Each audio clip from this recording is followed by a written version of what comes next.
13 brutal signs you've been shagging a narcissist and how to stop picking them like it's a fetish. By me, Jason the Apple What's It.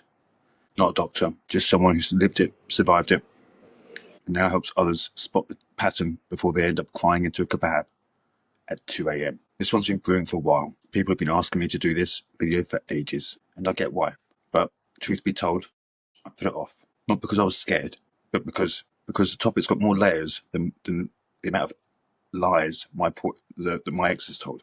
Now, she was practically a mini-feel of manipulation. So here it is. 13 signs the person you've been getting naked with might be a narcissist. And if you stick with me to the end, yes, I know, I'm asking for commitment. It's shocking. Oh, what can I say? I'll tell you how to stop attracting these emotional leeches. Number one, sex feels like performance, not yours, theirs. To a narcissist, sex isn't about intimacy. It's not about two people connecting. It's one person putting a show on and needing a standing ovation.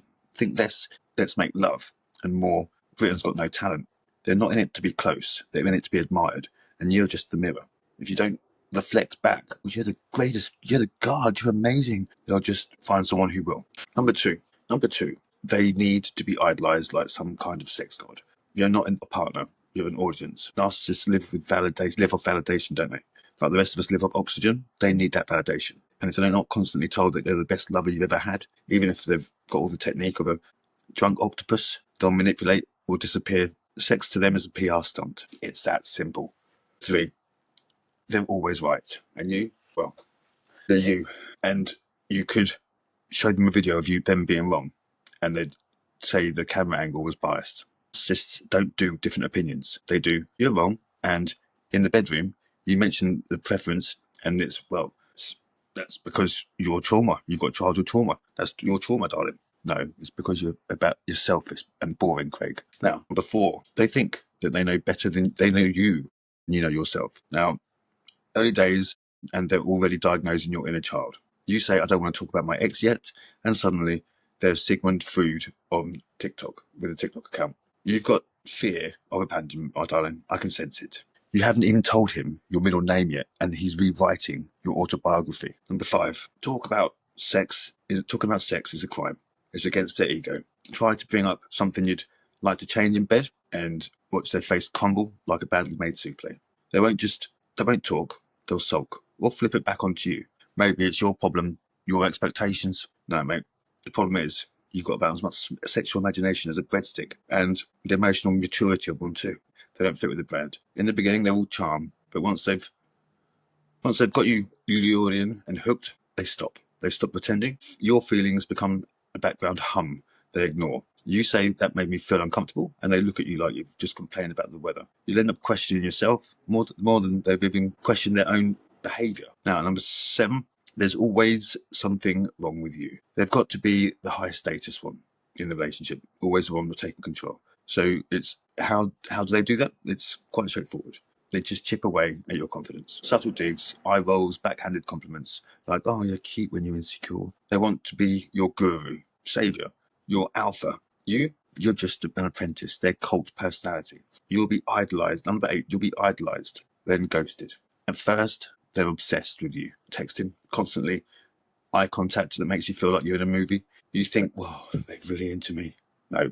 They're into how you make them feel. Once they've milked that, then the attention vanishes. You'll be sat there wondering why they've ghosted you, and this, after one mildly critical comment. Simple. You stopped serving their ego buffet. Now, number 9, they need control like you need your sleep.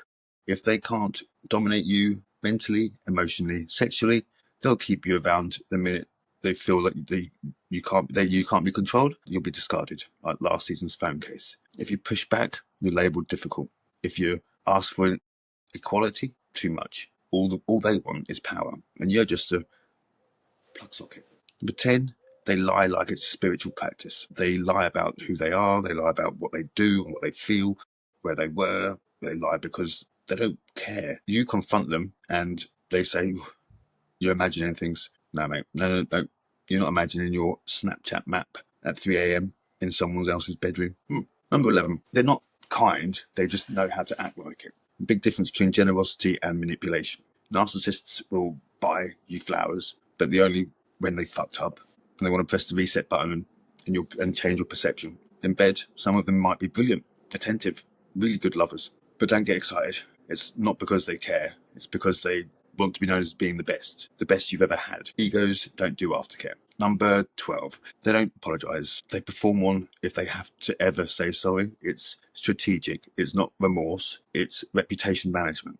They apologize like politicians. I'm sorry you feel that way, which basically is code for I don't care that you feel that way, but let's move on anyway so I can get back to being the superhero in this soap drama that I write. Number 13, you never truly emotionally close. You'll feel close, you'll feel intense emotions, yes. Mostly confusion, anxiety, maybe a bit of it, it's me, actually my fault. But actually, closeness, no, it never arrives because real connection requires empathy. And a narcissist treats emotional intimacy like a vampire treats, I don't know, garlic. I think that's right, isn't it?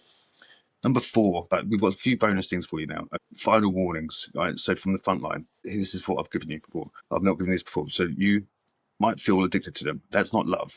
It's brain chemistry. Sex releases oxytocin and dopamine. And when someone gives you a hit of both, then it withdraws that. When your brain chases that high, like cracking heels. Yeah, trauma bonding is real, and that's not just a buzzword.